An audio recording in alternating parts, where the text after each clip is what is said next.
Ekabo, come, let's share something. Let's share something about the Yorubas. Before the British came with their maps, before flags were drawn and boundaries set, there was Ilé Ife. Ilé Ife is ìlú lásán. It is the heartbeat of a people. Ibi tí Oòduà balẹ̀ sí, where we believe life began and the world took shape.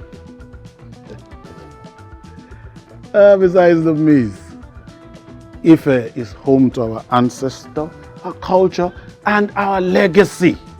From Ife came order, art, and identity. It was there we began to speak Èdè Yoruba. Èdè Yoruba is how we share our ìtàn, àṣà, and ìṣe.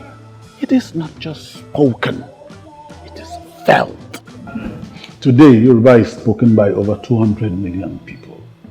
And in Nigeria, it is one of the 3 major languages taught in school, heard on radio and TV, read in newspapers, and even trending on the social media. Writers like Dio Fagua and Wole Soyinka, and today's poet in the name of music like Q-Dot, Davido, Olamide, and Whiskey have taken it to the global stage, showing that this language is intellectual as it is cultural. Even here, with Ilé Iyán by poets, it is not just about the food, which is indeed Oúnjẹ Ìtura. It is the heritage and the culture in these dishes.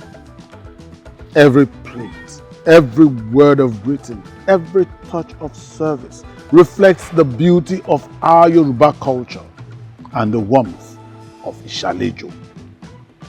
Truly and proudly, this is a culture worth celebrating.